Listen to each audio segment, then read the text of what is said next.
Good evening and welcome to the Cover One Buffalo podcast. You are joining your host Greg Tompsett, joined by my partner in crime, Aaron Quinn. Aaron, how we doing? I am an uncomfortable ball of overwhelming confidence and uncontrollable anxiety. I have no idea what's going on in my brain right now.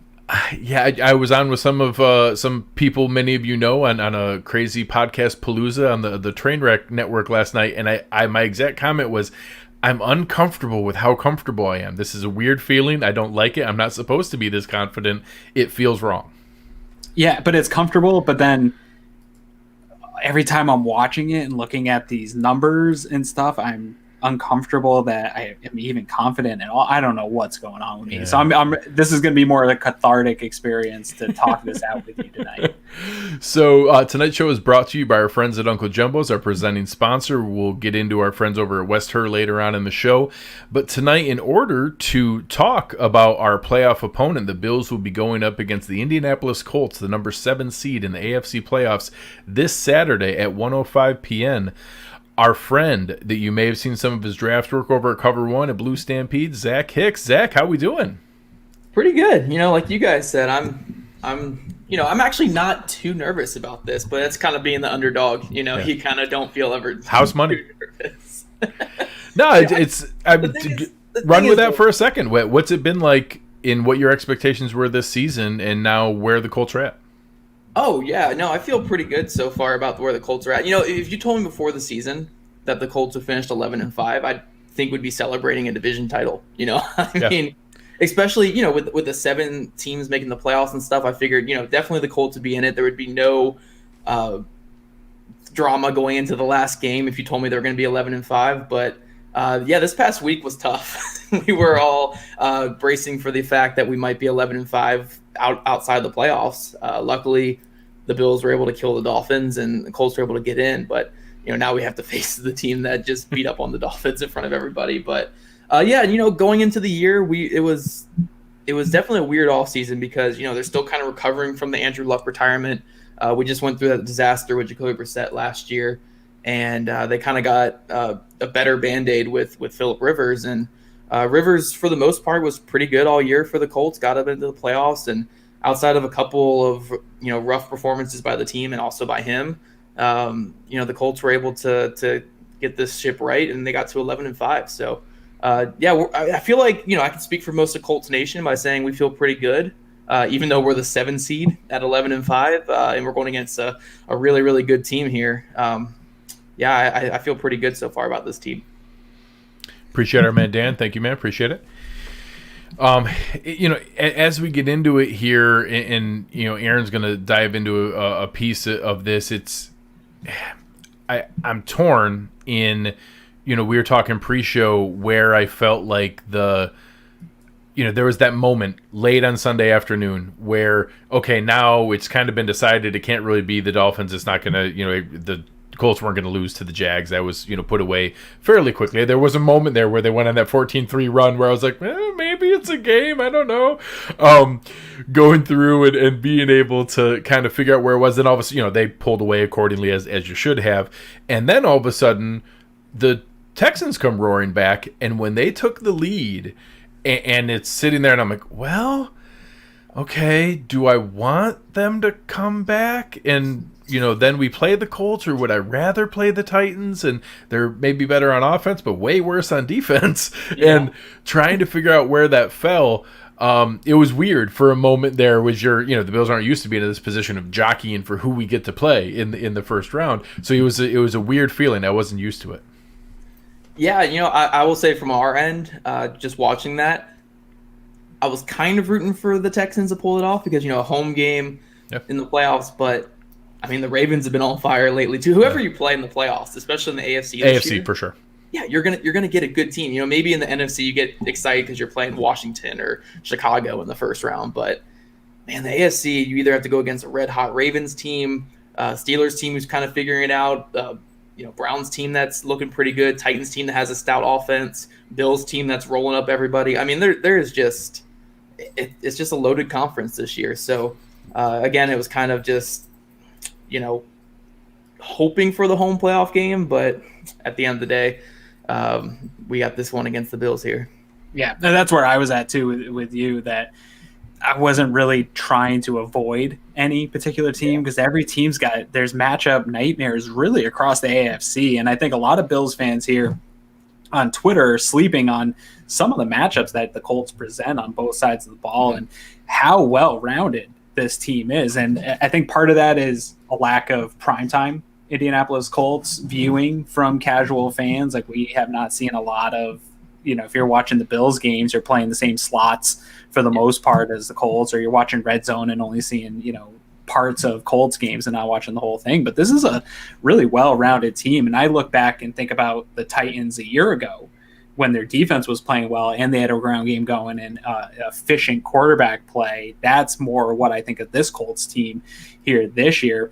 I want to dive into a little bit this defense because, again, I don't think a lot of Bills fans have been able to see this team. I think we've heard during the season, early in the season, Colts, Steelers, these were the best defenses in the NFL, but everyone sort of kind of laughed that off because defense wasn't doing good around the league and they just assumed nobody was really playing anyone and that's why their defense was good. But it is a solid unit.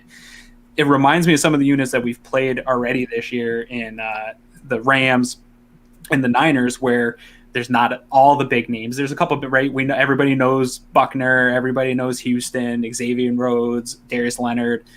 It's not loaded with big names, but there's a ton of talent across all the levels of this defense. Can you kind of fill us in sort of the overall defense, the scheme that we're going to see? This is obviously a zone heavy, sort of fill us in what Bills fans should expect to see, how this defense operates and sort of the overall view of it. Yeah, so when you're looking at the Colts defense, I think they overperformed a little bit this year, especially early in the year. When they were up there with DVOA, like the number 1 and number 2 defense in the league, that was a little bit of a facade. They really weren't that level of defense. They were going against kind of the Jets, and Kirk Cousins had a bad game with the Vikings. It was kind of stuff like that. But I'm not saying that as a way to discount what the Colts have done this year on defense. They are a top 10 unit, and they're one of the best in the league at stopping the run. They're solid against the pass. They do give up a lot of yards, but they don't give up that many touchdowns. But yeah, they're a zone heavy defense, and they actually come from Matt Eberflus, defense coordinator, who's getting a lot of head coaching looks right now. Comes from kind of that same mold that Leslie Frazier came from, that Tony Dungy type of coaching tree. So it's a little bit multiple, but it's a lot of those zone stuff there. Eberflus kind of likes that Tampa 2 zone cover 2 style on defense. I will say, though, with the addition of like DeForest Buckner and a couple other guys on the defensive line, he's been able to kind of mix up his coverages a little bit and kind of be a little more diverse in the secondary because he doesn't have to worry too much about adding pressure, adding guys into the box to create pressure, because a guy like DeForest Buckner can get all the pressure that you really need up front. But I really like what Matt Eberflus has done with this defense. They, for the most part, don't blitz very much. They are, I think, second lowest in the NFL in terms of blitz percentage. But when they have to against guys like Deshaun Watson or Pat Mahomes in recent years, they do a really good job of scheming up pressure as well. So it's a good group. I think recently the passing numbers they've given up is kind of getting people to think they're not as good a group as what they are, which, obviously they are giving up a lot of passing yards, but mostly it's just yards. They're not giving up that many scores. And when they do kind of give up the points they do, it is kind of in quick spurts. So if you're the Bills and you're looking at this defense, you really got to capitalize on those quick spurts when you can score, because when the Colts adjust, they typically do lock it down. Like we saw it against the Packers. The Packers scored, I think, 4 touchdowns in the first half and were kind of firing on all cylinders, and then scored 3 points the rest of the game. And that's one of the best offenses in football. So they're a defense that flies around, very technically sound, doesn't miss very many tackles, but there are some areas to exploit kind of in that zone, which has led to the big passing numbers and some inconsistent play. But overall, I think they're a really solid defense, and it's not the group that you could really overlook. Yeah, absolutely. And you talk about some of the opportunities to exploit the zone, and I think one of the biggest things is Bills getting Cole Beasley back, which we haven't heard really anything about him. He was another non-participant in practice here today. Obviously, Diggs was also a non-participant, but he said in his press conference that there's nothing to worry about, so who knows what's going on there. But getting Beasley back is going to be huge, because really that is their zone beater, right, for the Buffalo Bills. So can you talk about some of the things that worry you, one, about this Bills offense. Obviously, Josh Allen's a dynamic weapon. The run game is productive, but you guys are a pretty good run down. I don't think Indianapolis is super worried about the Bills' run game, but stopping Josh Allen, both with the ability to extend plays with the zone defense, but then also the plethora of receivers, assuming we have a healthy Cole Beasley going into this game. What do you think play to the strengths of the Colts defense, and then how maybe Buffalo can exploit some of those weaknesses a little more in detail? Yeah, so when I look at the Bills offense, one thing is definitely Cole Beasley. Personally hoping he does not play this week. That would be great. On paper, when you look at, the Colts have one of the best slot corners in football in Kenny Moore, but they don't play enough man to where you can say, oh, Kenny Moore is just going to take away Cole Beasley. That's not really an aspect that really means anything. It's just kind of where they line up. It's going to be near each other, but the Colts do a lot of zone. But yeah, the biggest, the absolute biggest worry I have, and the one way that I can really see the Bills kind of running away with this game, if it does come to that, is if the Colts do sit in that Tampa 2 and that cover 2 for a lot of this game, and they're unable to get pressure up front with 4. Someone if Buckner's just not consistently getting back there, if Autry and these other guys, or maybe they're just doubling Buckner all game and Autry and Houston aren't able to get back there, Josh Allen's going to kill a cover 2 zone. You cannot just sit back and play cover 2 against Josh Allen. Allen is, throws too good a ball. He's been too accurate this year. He's too aggressive even to kind of have that kind of zone work against him. I hope they don't sit in that cover 2. I do think that, again, like I said, Eberflus done a good job at switching into some cover 3 looks this year and some cover 1 looks. But the one area where I really think this Colts defense can take advantage, where they've kind of been able to take advantage of quarterbacks like Josh Allen. And this has kind of been my quote of the whole week here, so I'll throw it on here as well. The Colts defense has to treat Josh Allen like he's Pat Mahomes or like he's Deshaun Watson. Mm-hmm. And those are quarterbacks. Yeah, and those are quarterbacks they've played a lot the last couple of years. They've played those quarterbacks 9 times over the last 3 years. And I just put this on Twitter, I believe. They've had 37 sacks and 9 turnovers forced in 9 games against those quarterbacks. Those are 2 elite quarterbacks, and they're able to get the pressure, get sacks, force a couple turnovers. You're not going to stop elite quarterbacks. And the Colts need to go into this matchup with that thought process of, we're not going to stop Josh Allen. If we can get those sacks, if we can scheme up pressures, if we can speed up his process, then we can slow him down or create enough negative plays to kind of prevent their offense from dropping big points on us. So I do think Eberflus has done a great job with that in the past. If you look at some of the games that Watson and Mahomes had against the Colts in the past, it hasn't been like their best games of their careers. So I think if he goes into the mindset with that, the Colts should be fine. But my biggest fear is they sit in that cover 2 all day, and Josh Allen's just able to pick it apart with Diggs and Gabriel Davis and John Brown and all these weapons that you guys have, just attacking that middle of the zone of the defense and getting those big chunk plays. And do you anticipate, I know we're talking they play a lot of zone, but I watched a couple of those Texans games here, and I did see a little bit more blitzing on Deshaun Watson, especially a third down. They'll try to get some pressure on him, and it was working against Watson. Now, I think the Bills' offensive line and blitz recognition a little bit better than the Texans. Deshaun Watson's always under pressure, it seems. But do you think that's something that they're looking at on tape with the success that they've had against some of the more mobile guys and younger guys that we might see a little bit more of not necessarily a blitz heavy? It's not going to be Pittsburgh Steelers defense again, but are we going to see some of that in past situations where they're just going to send an extra guy at Josh? Yeah, and actually I think a guy just mentioned it down here in the comments. Said that Josh was sacked 7 times against Seattle. I actually am writing something about that here for Stampede Blue tomorrow. But that was kind of a game that I looked at for the Colts as a way that you can take away an aspect that can work for this defense. Like you said, against like Watson and against Mahomes, they do a lot of pressure things where it's not just, we're going to line up 7 guys in the box and bring all 7. Right. It's a lot of window dressing, and you guys, if you guys saw that Seattle game, the Seahawks did a lot of work with getting guys in the box, and sometimes it would just be 4 guys coming, and the other guys would drop out, and it was confusing the looks up front, even against a decent offensive line like the Bills. That's something that Eberflus done a great job with in his time with the Colts against those matchups against Watson and Mahomes. So I think that's an area where they can exploit. Not that necessarily the Bills are bad in that area whatsoever, but like I said, any way that you can really blitz, and even if it's not blitzing, just showing pressure without even bringing pressure and speeding up that process, I think that's something that Eberflus is going to look to do this week. dropping into those quick zones, bringing some fire blitzes, bringing some simulated pressures. I think it's anything to kind of get Allen out of his groove. I think he's going to do that, and I think he is going to attack this matchup like it is a Deshaun Watson type, which he should be doing.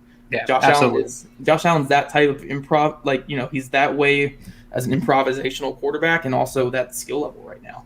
Absolutely. And one more here before I toss you over to Greg for him to take care of you here. And I agree with you. I think I've said it all year on this show that if you can even get Josh one half a second or a second in processing to switch it up, that's really the mode to try to get him to do some of that stuff that we've seen in the past of making the stupid throw or, you know, getting a little bit sugar high. I agree with you. That's a good plan of attack. We talked about it a little bit here. The run defense has been real solid this year. Derrick Henry's not lining up for the Buffalo Bills today. That's the only time I really saw anybody impose their will really on the Colts in the run game. We've seen kind of limited success. Your top 10 rushing defense by pretty much every metric here. Mm-hmm. There's got to be weaknesses though, right? So talk to us about some of the weaknesses that are in the Colts defense that maybe the Bills can get. Because again, the Bills rush isn't it's not obviously not the power of the offense, but it's been productive when it's needed. Mm-hmm. Is it something that the Bills can get when you watch the Bills on film? Is there anything that worries you about the way they run the ball that can exploit some of the weaknesses of the rush defense? To a degree, I kind of want to say no, just in a way, to say that the Colts' run defense has been top tier since the beginning of last year. Right. Even before they got DeForest Buckner. The only running back in the last 2 years has run over 100 yards against them is Derrick Henry. Now, he's done it 3 times, but you know, that's Derrick Henry. We don't have that guy on our team. It's Derrick Henry, you know, unless you guys are going to trade for Derrick Henry, which would be great.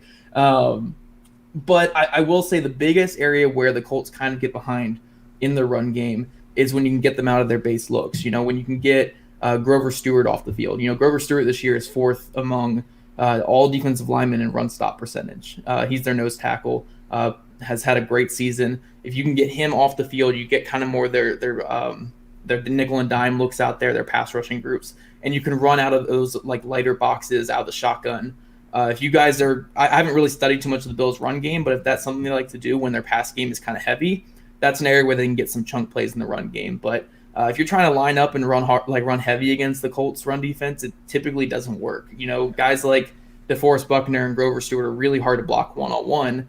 And then if you do try to double them up and you try to get a tight end to chip on Justin Houston or Danico Autry, those guys are just way too huge to chip with a tight end. They usually run right through those guys. So, it's a stout run defense. You know, and I haven't even mentioned the guys behind them like Darius Leonard, who's just one of the faster, more aggressive linebackers in football. But when they get behind the sticks and they kind of are watching for that pass and they can get those lighter blocks, that's when you can really get some good looks. And like someone just mentioned here, if you have a running quarterback as well, running quarterback can definitely add to that because, you know, you can do read options out of the guns against lighter boxes, and that can lead to some more success that way. I'm personally hoping that you guys take the Pete Carroll approach and put a great deal of time and effort into the run game plan to shut it down, and really the Bills then pass the ball 28 of the first 30 plays. And it just spend the press conference after the game saying, but we had a really great plan to stop the run. We couldn't believe they passed the ball so much. Dude, I think somebody actually mentioned, because I was talking about that Seahawks game, and they were like, yeah, but he shredded the Seahawks. I'm like, we're taking aspects of that. We're not taking their secondary. We're not taking the Seahawks secondary. We're not taking, you know, devoting everybody to the box. We're taking the way they blitz. That's how we're doing that. Nothing else. So switching over to the other side of the ball, I think there's obviously people know some of the names for fantasy football, but I think really the stars of the show is that offensive line. And I think that the combination, you know, everybody knows Quentin Nelson. I think Braden Smith has a great name for himself. I'm really impressed with Ryan Kelly, just so good. So first, who do you think we're going to see from Holden or Veldier or Chaz Green? I saw getting reps. And so I would love if Chaz Green was the starting left tackle in the playoff game. That would be delightful. Well, I've seen the reports, and I know, you know, maybe everybody's going to hold things tight to their chest in a playoff week here. So talk a little bit about the offensive line and what some of those dominating presences are. And for anyone who knows, you know, when we get to draft season, a lot of us use the relative athletic score and those RAS scores. Yeah. The Colts have like the RAS all-star team across their offensive line and some of the best athletes in the NFL there. So first, who do you see playing there, and then just tell us a little bit about what that opens up before we get into the other fun toys. Yeah, so when you look at this offensive line, they're going to be starting 4 of the 5 guys that they've had since the beginning of 2018, essentially. Braden Smith's going to be their right tackle, and when you speak of RES, just to preface this, I think 4 of their 5 guys, the 4 guys who have been starting for the last couple of years are all above 9 in RAS. I think Quentin Nelson is like 9.6, Braden Smith is like 9.3. Like, they're all 9 point something. Braden Smith was actually a little higher than Quentin Nelson, if that tells you how ridiculous of an athlete Braden Smith is. Yeah. Well, he had like a 46 bench rep or something. Yeah. Like, it was insane. While also scooting and all the other stuff. Yeah. No, they're all athletic freaks, and that's kind of what the Colts like on their offensive line. But, Braden Smith is going to be their right tackle. He's been excellent this year. 0 sacks allowed and over 500 pass block attempts. Mark Lewinsky is the right guard. He's always kind of been pegged as their weak link on the offensive line, but the weak link on that line is a pretty solid player still. He's been league average to slightly above average at right guard the last couple of years, and he's a mauler in the run game. He has some struggles in the pass game, and that's kind of an area where the Bills can exploit a little bit. But Ed Oliver versus Glowinski is one I'm interested to see. Yeah. If you can get one-on-one with him, that's probably your best bet for getting some interior pressure. Ryan Kelly started off the year great. Has been, slightly going down a little bit since he got a neck injury halfway through the year, but he's still playing at a pretty high level. Quentin Nelson's actually started the year kind of slow for his, for who he is, but slow is still like a Pro Bowl level, and he's really picked it back up to being that All-Pro that he's been at. And then the big questions at left tackle, it's looking like it's going to be Jared Valdir, who stepped in last week. He had a couple of lapses in pass protection where I think it was just speed got to him. He hasn't played all year, and he's an older tackle. I think the speed to the outside did get to him. But my biggest takeaway from that game was he was an absolute bulldozer in the run game. I mean, better than we've seen from Anthony Costanzo in years.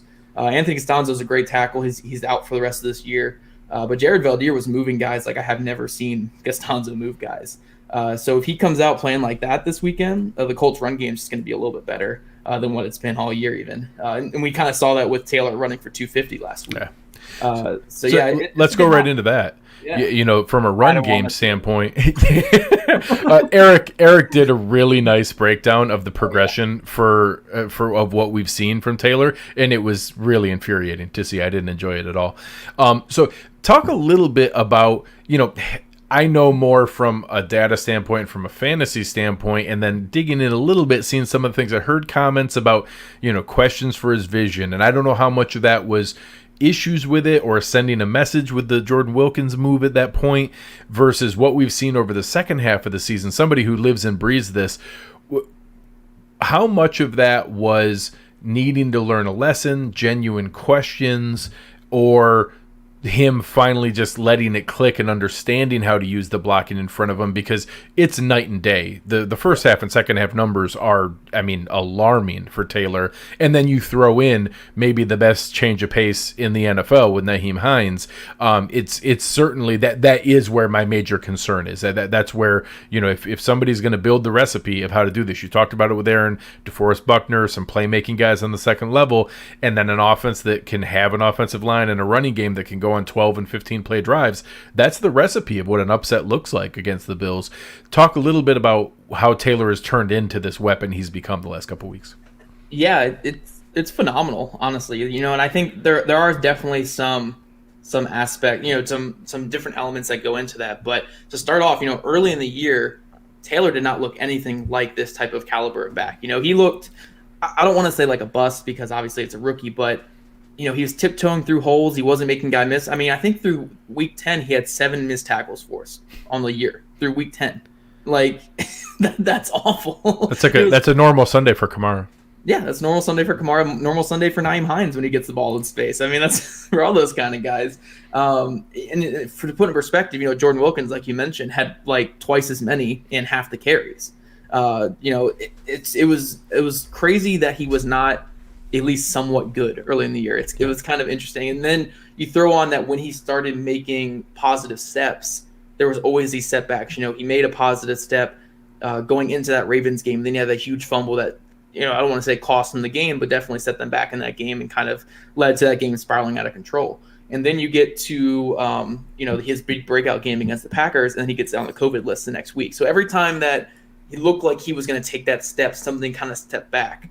But, man, these last few weeks, it's just kind of been a perfect blend of the offensive line is playing a lot better this year, and they're controlling their blocks a lot with like what Eric was breaking down. They're mixing up their duo runs, and they're just kind of running out of the same look, but doing so many different things out of that same look that it's kind of leading defenses to second guess themselves. And then you add in that Jonathan Taylor looks like a juiced up version of Marlon Mack last year. And Marlon Mack took 3 years to get to that point where he was last year, where he was confidently reading holes, and he was jump cutting defenders, and he was setting up defenders into one hole and going another way. It took Marlon Mack 3 years to get there. It took Jonathan Taylor 10 games to get to that point. So the fact that we've seen him make this jump to where he looks as developed as what Marlon Mack looked last year, but then you add on that extra element where if you give him one little bit of space, he can take it the distance. So yeah, it's been a huge element to this offense. And honestly, I want to say it's kind of like I didn't see it coming at all. I was someone who was fairly critical of Jonathan Taylor in the first couple games because at the beginning of the year he just wasn't producing, and there was space for him to produce. But now he's running confident, running hard, running with like just being able to set up everything. He's seeing the game so much better. But I do want to throw on the aspect of the offensive line is playing really well too. Like the offensive line is opening holes. I mean, you look at Nyheim Hines, the first 10 games, I think he was averaging 2.8 yards a carry. These last couple weeks, he's averaging over 5 yards a carry, the same span that Jonathan Taylor's running well. So, both these guys have gotten to the level where they're able to break off these big plays, and it's not just against the Jaguars. It was against the Steelers. It was against the Titans when they played. It was against a lot of these teams that they played against. The Packers, Texans twice. They're able to run really well on these teams. So it'll be definitely something to watch because I know the Bills' run defense has gotten better in recent weeks, but they haven't really played a rushing attack like the Colts in that span. So I think that's going to be a huge element to see kind of where this game goes this weekend. Or we play the Patriots and give up 164 yards rushing, but 55 yards passing, and they kind of balances out. Hopefully, Phillip Rivers does not do that this week. So, let's talk about that a little bit. His throwing motion still defies physics. It makes no sense, and then you watch him looks terrible. You watch him drop one in the bucket to Zach Pascal, 42 yards down the field. Like, well, I guess it still works. I don't know exactly how it happened. You guys have a rotation of tight ends and weapons that you kind of intermix in there. There's, some names that I think you had some draft fans of Michael Pittman in the Bills world that are going to know that name. Everybody recognizes T.Y. Hilton. You've seen a little resurgence towards the end of the year with Hilton back there. Obviously, the offensive line and the run game is the bread and butter here. But what are you seeing with this passing game? And I know the Bills have built a much more modern pass defense and basically are daring teams to run the ball, and the Colts are a team that are going to take them up on that dare and going to give it their best, but they're not going to run the ball every play. So as we come in here, where have they mixed it in? How have they played off of that impressive run game where the mix they had against Jacksonville? I would guess that's the kind of run pass mix they'd love to have coming out of a game like this. How do you expect them to approach that game? Because you can't only try to run the ball to beat this team. Yeah. Well, I mean, they would love to have the yards per carry that they had against Jacksonville this week as well. That would be great. Up to almost like 10 yards a carry in that first half. But their passing game, I feel like from talking to Bills fans this week, I think Bills fans are kind of underestimating the passing game, which I understand. The last 2 weeks, Phillip Rivers has not been 100%, what he's been the whole year. But this feared running game that everyone's talking about was ranked 11th in the NFL.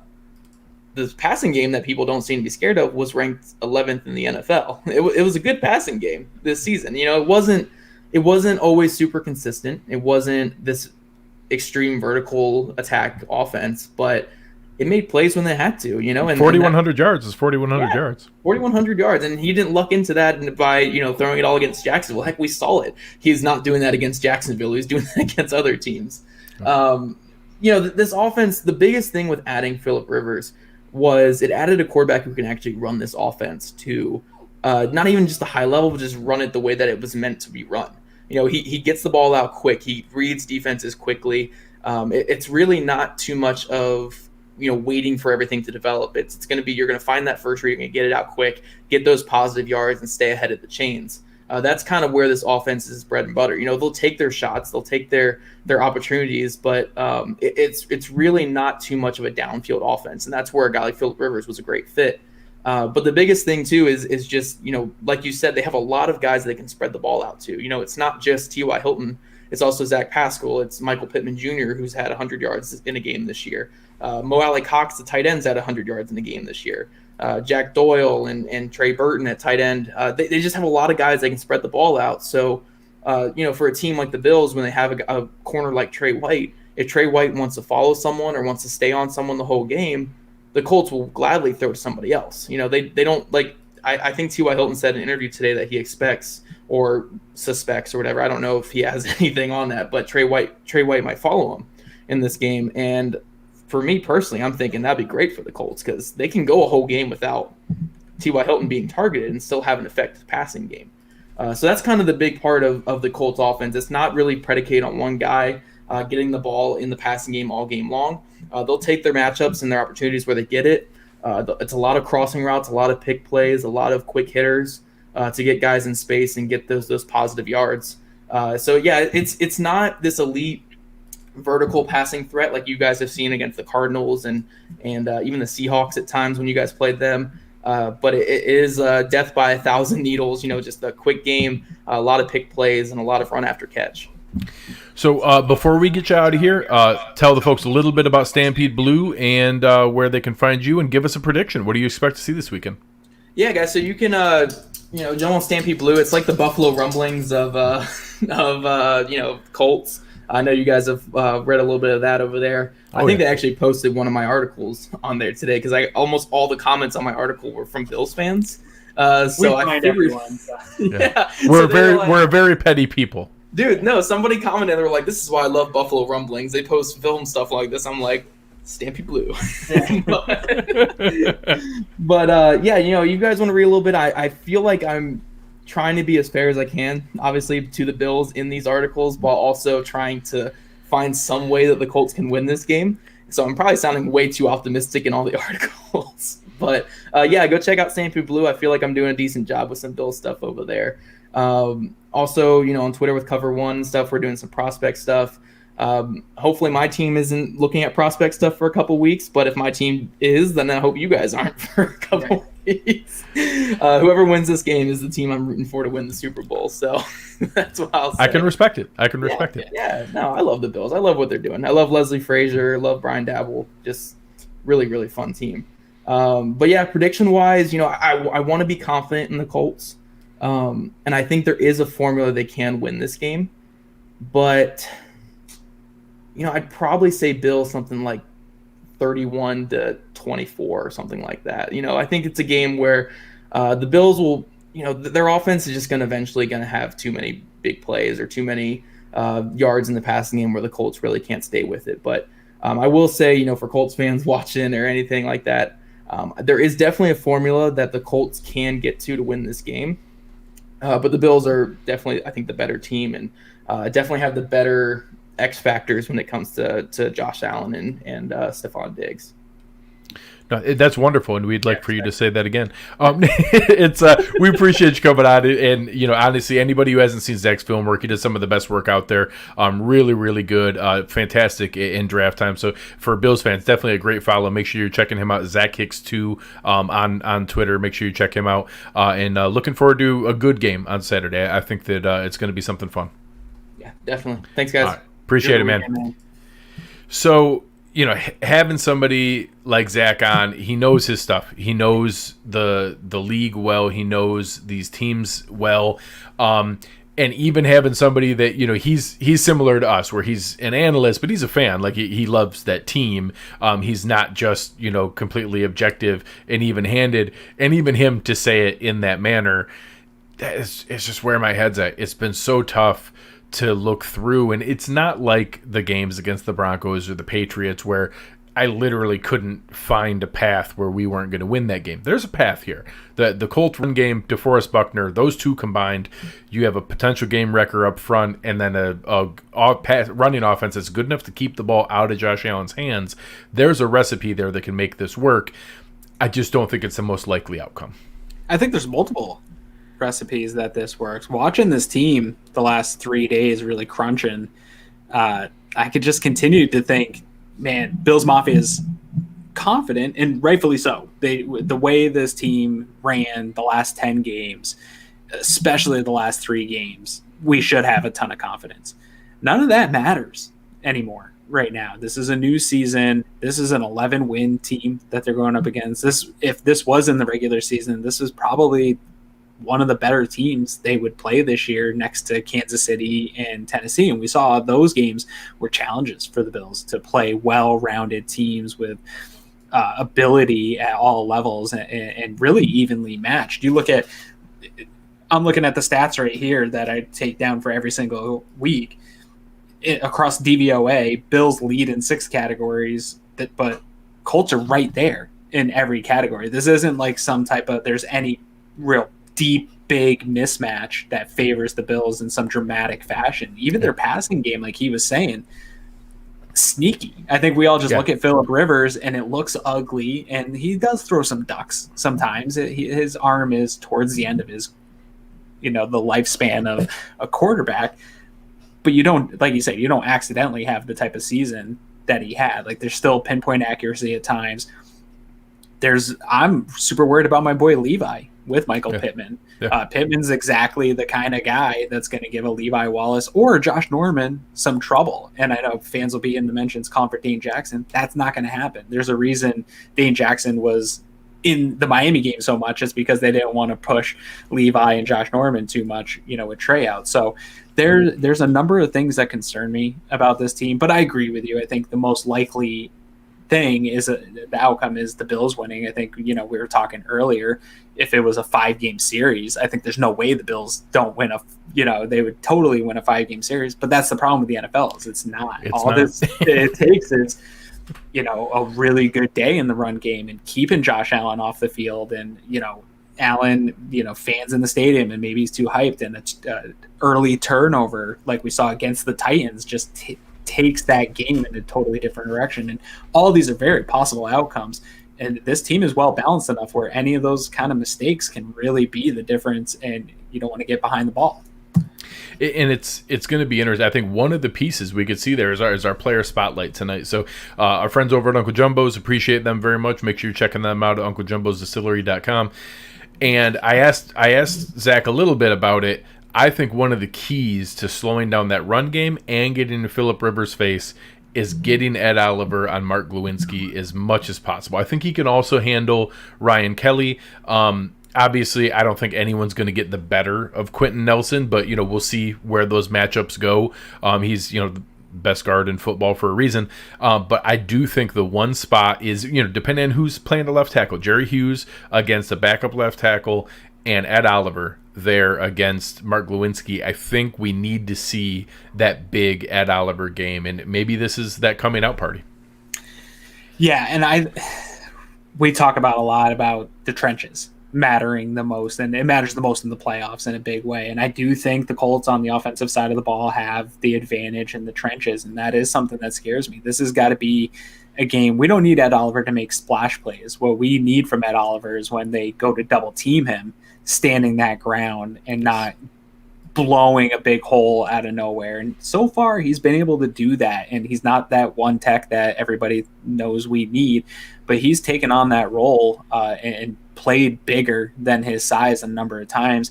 And even Brian Baldinger looked at his, I think it was 11, 15 snaps against the Colts last year, and he did that against Quentin Nelson, being able to just kind of stand his ground and not get shoved around too much by Quentin. There's nothing wrong with getting shoved around by Quentin Nelson. It happens to the best players.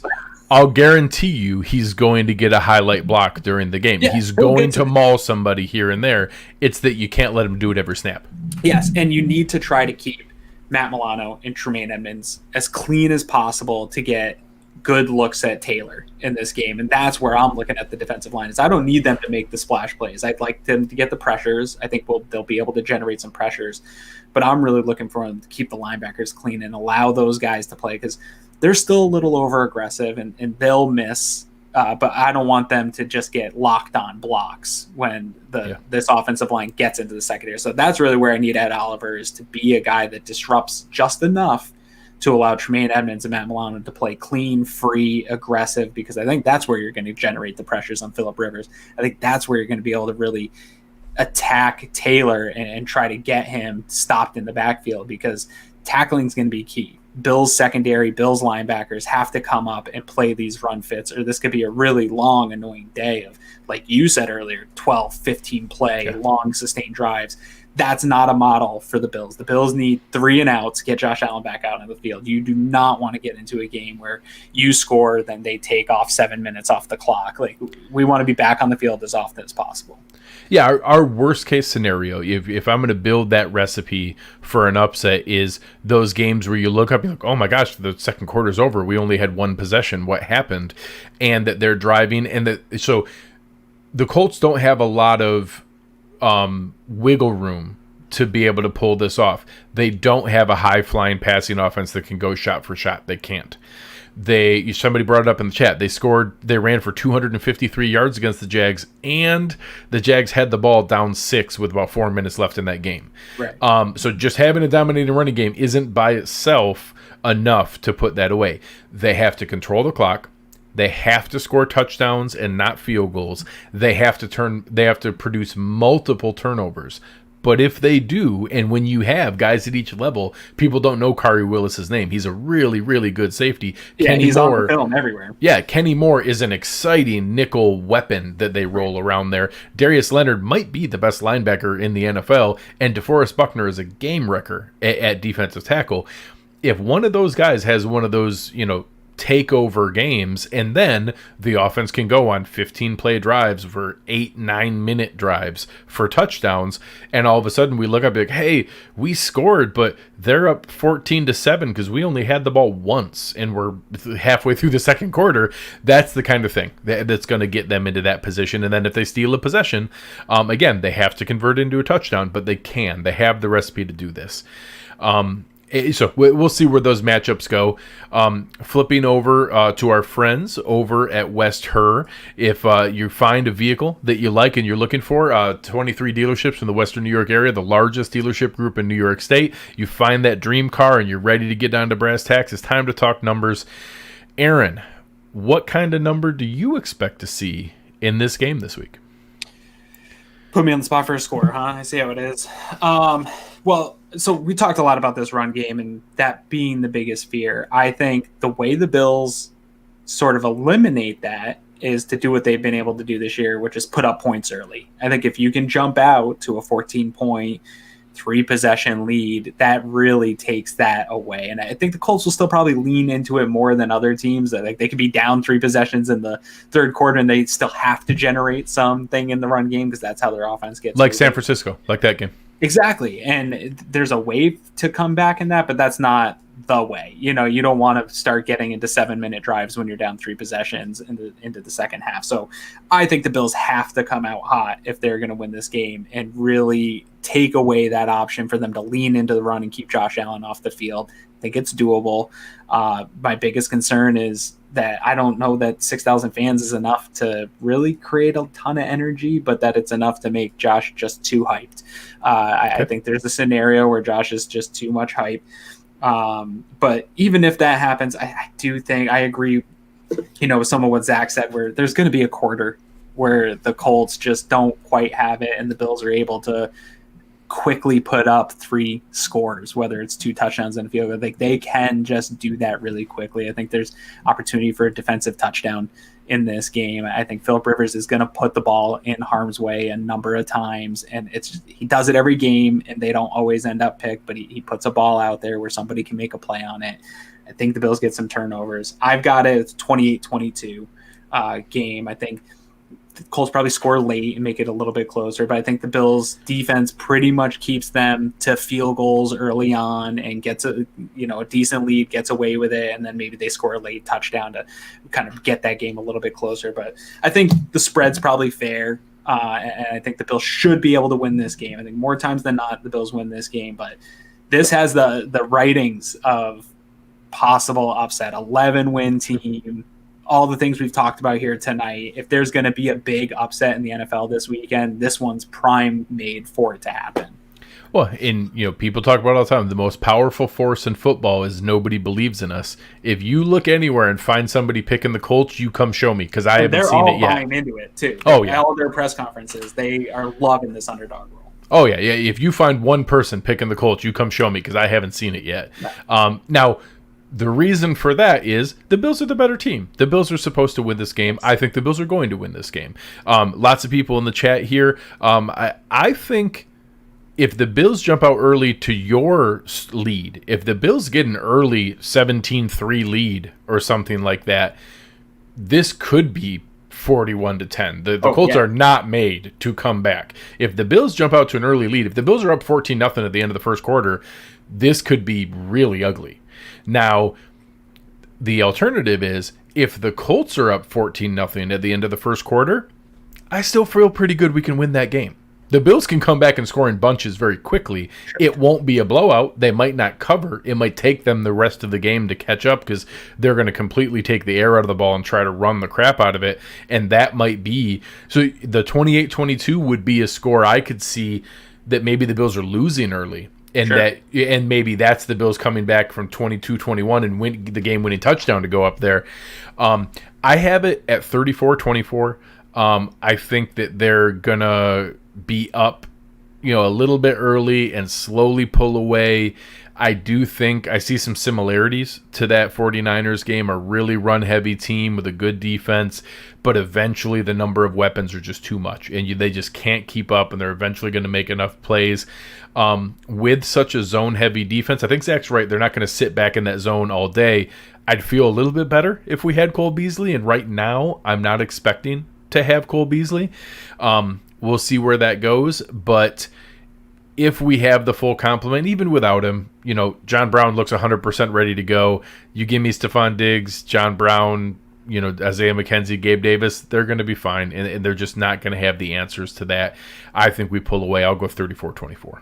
I like it. I think Dawson Knox has some potential here for a big game as well, and not getting talked about enough. But, yeah, I think if I know Beasley's going in this game, I think that solves every problem that I have in the passing game. And even if he doesn't have a big game, just the amount of focus they're going to have to put on him in the zone opens up. Not letting Willis and Moore freelance where they have to be focused. Absolutely. And I think tomorrow's the day we find out if Beasley's going to, if he's still a not participant. If he's full DNP tomorrow, I don't see it. Yeah, and that's going to be a tough one, and that's really where I'm at in my ball of anxiety is really centered around Beasley. I think my confidence level in this team's super high. If I know Cole Beasley's playing in this game, I just can't see a way that they can really slow down this offense. I want to see more from John Brown. I'm glad he was healthy. I'm glad that he did some things in that last game. I want to see him be that zone beater if Beasley's not able to go. I think if you have those two, I know Diggs can be anything, zone, man. I'm not worried about that. It's actually sneaky. They may be able to put John Brown and Gabe Davis out of the outside, and people keep asking, who's going to replace Cole Beasley in the slot? The answer might be Stephon Diggs. Sure. Absolutely, yeah. Especially with a team that somebody's not going to trail Diggs. You can put him anywhere you want, and they're going to just stay in their zone, and then he can kind of pick his poison, pick his spots. But I think that's also where there's a potential for a big Dawson Knox game. I think, obviously fans are frustrated with him, but last game he had a very nice response to that drop touchdown. So he's got the ability to find some spots and make some plays as well. And you just add all those weapons up, and I think a team that plays heavy zone, that's a tough ask to deal with all those weapons that can find spots. Yeah, and I think the good news is we're going to know pretty early. The combination on that is being able to the Bills have the recipe to come back if the Colts jump out early. If the Bills jump out early, I think it's probably going to be an ugly day. Cole is asking, how many times do we pick off Phil Rivers? I think we get at least one. Yeah, I think it's reasonable to say the answer is not 0. He does put the ball out there, and like you said, every once in a while that arm, does betray him. He had 11 interceptions, so he wasn't over a pick a game, but I think that he still probably puts one in harm's way. Yeah, I see a scenario where he floats one on a guy or leads a guy too far, and you just see a Jordan Poyer or Micah Hyde come up out of the screen and get their hands on it. I don't think you'll see – I think he's going to stay away from really challenging Trey White too much. I don't think we'll get one of those nice Trey White picks, but maybe Trey White in zone where he just comes off a break and gets that ball that's floated a little bit too far. But you're going to get some of those where everyone, like we said, every throw that comes off of Philip Rivers' hands looks like it's going to be a miss. And most of the time it's not. And It's like, how did he put that right in the money? But every once in a while this year, you're seeing it just kind of float too far. There's a miscommunication or something like that. And he's doing it a little too much. And I know PFF talks about those interceptable balls, and he doesn't have a ton, but he should probably have more than they graded him for, because there's definitely ones that are put out there and defensive backs just haven't been able to get their hands on them, but there's definitely ones that he wants back. Ken asking here, are Singletary and Moss going to look better than they did during the season? They might. I don't think it's going to be this game. The Colts have the number 2 rush defense in the NFL and the 20th best pass defense. I wasn't kidding when I said to Zach, I think I see kind of a Seahawks game plan here. If the Bills came out and passed on the first 25 plays of the game, I wouldn't be shocked. I just don't see any reason to try to beat DeForest Buckner and Darius Leonard when you don't have to. The only thing I think you might be able to see some flash plays out of these guys is Leonard is similar to Tremaine Edmonds in the sense that he's an athletic freak. He's long, he's freaky, and he over pursues. If you can do some things where you leak a back out the other side and he's got to go back and chase down a guy in the flat, there's a free 10 yards sitting there. And I've seen that a number of times on film where he's over pursued a play and then the back leaks out and you can get some stuff there. There's going to be some stuff available in the flats for these backs where I like, especially when they drop into some of the cover 3 looks, when they bring some of the blitzes, there's going to be some stuff there. I think early on, Dable tries to get some of those plays for Josh to get going early on in this game that we've seen him dial that up. But I don't think, like Zach said, it's not going to be a line up straight and run the ball with Zach Moss. That is not going to be this kind of game. I think there might be a playoff game if they are able to go to the next month. There's matchups where it could. Yeah, that we'll see a big game from one of the running backs, but yeah, not this one.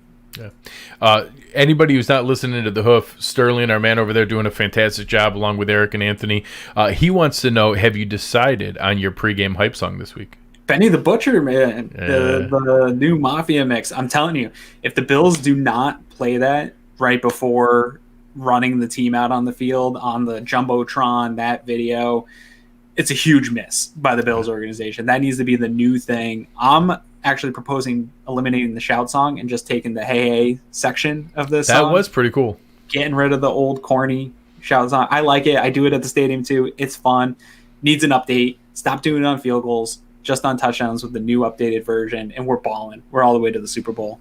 I dig it. Taylor asking, do any of the guys from last week's second half play this week? I know people want me to say Dane Jackson or want me to say Antonio Williams. Don't bite the bait. Don't do that. I'll say not maybe second half, but as far as big players from that game, I think Isaiah McKenzie is still a role because I'm assuming Cole Beasley doesn't play. So I'm assuming Isaiah McKenzie gets more than his gadget role and gets some legitimate reps. I think the Bills benefit greatly from going in 10 personnel with 4 wide receivers against this team, getting the Colts out of their base defense and they have some monsters on the defensive line, and specifically Grover Stewart, their nose tackle, getting him off the field and into more pass sets helps the Bills. So I will say Isaiah McKenzie is the biggest guy from that Week 17 blowout of the Dolphins that we'll see. Any thoughts from any other guys you could think of? Well, I hate that because you keep talking about Cole Beasley not being, and I think I hate it. I think you might be leaning into the right way there. But yeah, if he doesn't go, I think Isaiah McKenzie is definitely going to get more reps. I think that he's earned enough play even into the playoffs here. I think they've set up enough stuff throughout the year that some of those gadget stuff go to him a little bit more this year. I think that we see more aggression. I think that's really mainly what you're going to see in the playoffs is it's one and done here. So now you're going to see Josh Allen on some designed run stuff because, yeah, we don't want Josh to get hurt, but if we don't play aggressive and take every opportunity available to us, that season could be done. So you're going to see them go to Isaiah McKenzie more. Even if Beasley's back and he's not getting as much reps in the wide receiver game, I think they're going to use that gadget more often because he is a weapon. He's on film. You have to account for him more so than you did the first 6 weeks, 8 weeks of the season. Now when he's out there, you've seen what he can do on film. He has to be accounted for. So I think you definitely see more of him. And obviously, I agree with you. If Beasley's out, he's in a number of snaps in this game. Somebody said Marlowe. Marlowe's always there, especially if they start to spread it. They get down and are coming out to spread it out. You're going to see Marlowe, but I don't expect to see him more than normal in this game. I think you're going to see pretty much what the Bills have rolled out consistency. They trust these guys. They trust Taron Johnson. They trust Levi Wallace, Josh Norman. Those are the guys you're going to see, even if they're having rough afternoons. So Chris Spencer asking the same question. Do we think we see a bunch of 4-3 base this week? There was a time where I would have said yes. Yeah. You know, to give you, I talked about that San Francisco game when Kyle Shanahan rolled out 2 tight ends and a running back and Kyle Juszczyk in 22 formation. They still played nickel 100% of that game. I think AJ Klein has earned some reps. I think we see 90% from Matt Milano, and I think we see 80% from Taron Johnson, and maybe 30% of snaps from AJ Klein here or there. Some in 3 linebacker sets, a couple in maybe giving Matt Milano a breather. I think we see an awful lot of nickel the vast majority of the day, and we are not going to let them dictate our defensive formation based off their formation and just trust that our guys can tackle. And that's what it's going to come down to, that Taron Johnson has just as good of a chance of closing the gap and, you know, beating the guy to the corner as what Klein does. I don't see shifting to the 4-3 being the answer to stop their stout run game. I agree. I actually think the answer to stopping the run game is in the nickel. I think though Taron Johnson's incredible in run fits. Levi Wallace is really good. And all the sound tackling from the secondary is the key. If we give up some 12 and 15-yard runs, it's not the end of the world. We can't give up the 50-yard touchdown. Correct. They can break a run play here or there. We can't let it turn into an explosive, huge play. Yeah, you'll see some of the 10-yard runs for sure. Yeah. You're going to see some big runs. But tackling from the secondary is going to be huge. Tackling from the linebacker is going to be huge. And I think the best formula for the Bills is in the nickel with those guys. I think those are the best personnel for run fits. They're fast. They're able to really fit good. They're normally all good tacklers. Levi Wallace is one of the best tacklers on the team this year. Taron Johnson's one of the best run fits on the team this year. Trey really stepped up after struggles early on in the season. And obviously Poyer and Hyde can come up in the box and play the run real well. And I think that's the formula for the Bills in their improved run game is just, hey, we know who we are. We know where our personnel strengths are, and it's in the nickel, and we're going to roll with that, even though, you know, they have the edge with the bigger offensive line. But that's where we talked about Ed Oliver. Like, I don't need the defensive line to blow up runs. I need them to keep cornerbacks, linebackers clean and trust for those guys to make the tackles and not give up the big runs. Yeah. Ron, our man Ron, what's going on, man? Asking about, are the Colts second special teams any good? Yes, they top are. 10. They're top 10 unit. They're right there with the Bills. So Tyler Bass had 141 points. Rodrigo Blankenship had 139. If you look at the top punt returner, Nyheim Hines is 1 spot ahead of Andre Roberts. If you look at the top kick returner, Andre Roberts is 1 spot ahead of Isaiah Rodgers. I think maybe we have a slight advantage in punting, but it's, you know, overall, they have a very sound special teams game. There's not a big advantage for the Bills in that world. Yeah, I can read off real quick for everybody if you want. I've got all the DVO listings for you, and they're interesting. So we got overall, Bills are 4th overall, Indy's 10th. That's a pretty good margin for the Bills. Overall offense, Bills are 5th, Indy's 12th. The weighted overall offense, Bills are 5th, Indy's 10th, so they're better and they're weighted. Overall pass offense, third for the Bills, 16th for Indy. So middle of the league in DVOA pass. That Zach spoke about that. I think people think they have a bad pass offense, and they really are pretty decent. Right, and some of that middle of the league is because they lean on the run so often. This, I think, will surprise people. Their rush offense, I think people talk about it, and we're hearing in the media how good it is. It's 12th in the league, which, again, is a little better than average for DVOA. Bills is 22nd, though, so which we know. It shows up on film. Defense overall, Bills are 12th. Indy's 7th. With the weighted, Bills are actually better than Indy when it's weighted. Bills are 8th. Indy's 10th. Pass defense, Bills are 12th. Indy is 8th. Again, good pass defense, really sound pass defense. They've got rush defense, Bills are 17th. They're the 9th. And then special teams, Bills are 4th. They're 10th overall. So when you line these up, the matchup, at least on it films the answer, but you look to some of these things, they're right there. And the same is for the toxic plays. Bills have more passing plays. They have more rushing plays. Bills give up more rushing plays. They give up more passing plays. Like, it's pretty much a seesaw when every stat line you're looking at. These teams are more evenly matched than a 2 and a 7 should be. Yes. It's frustrating. And we've been saying this all the time.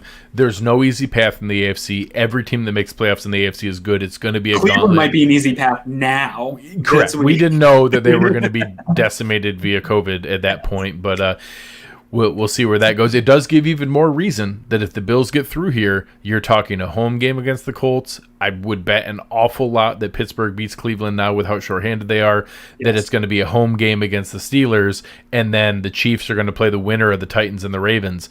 That's about as good as you can draw it up. That's not easy. We don't have any Bears or Washington on our side of the docket, but that's the best possible scenario you could have drawn up to be able to put that together. So maybe one or two more questions here before we wrap. Over under 1.5 trick plays in the game. I think that's a pretty good line.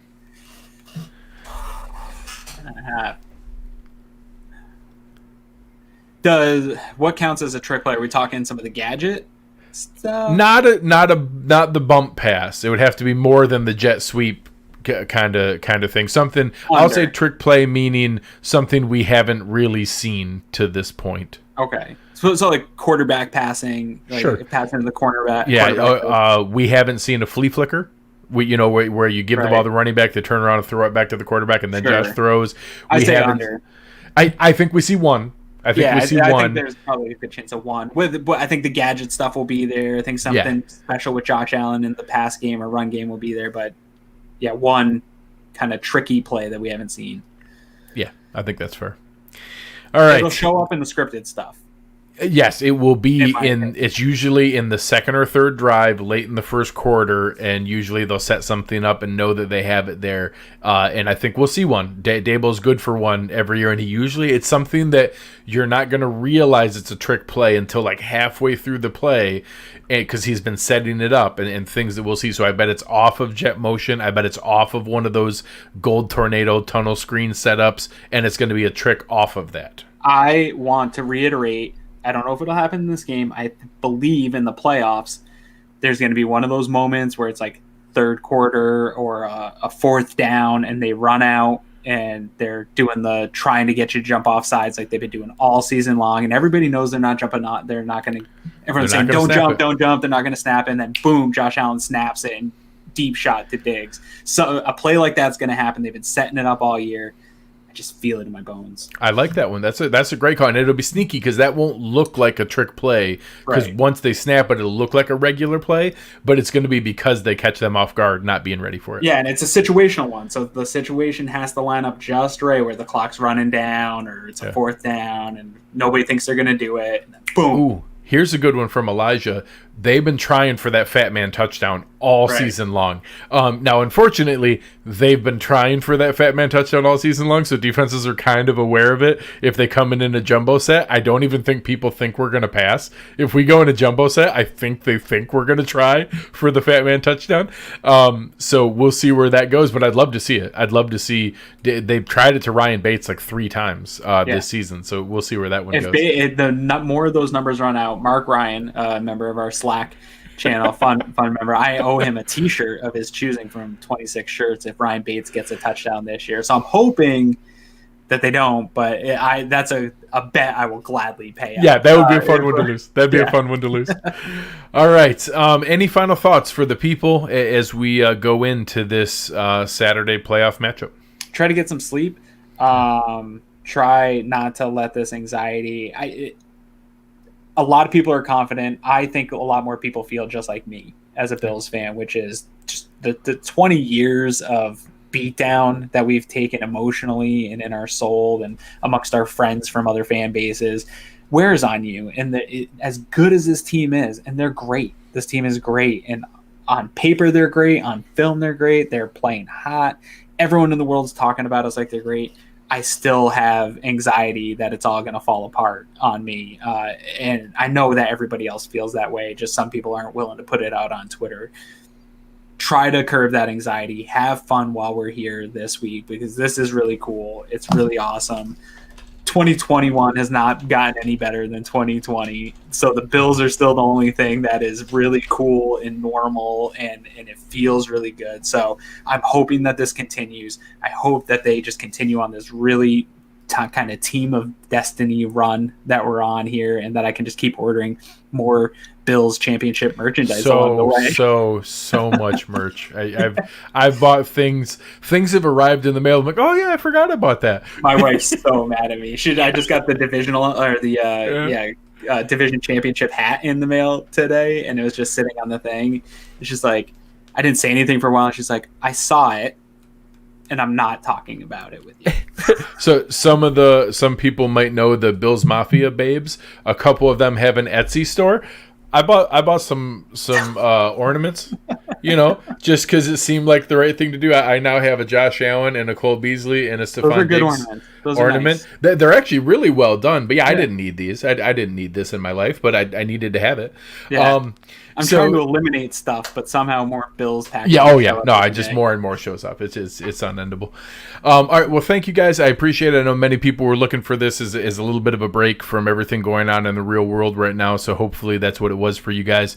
I can't wait for this game. This is the playoff run that we've been waiting for a long, long time.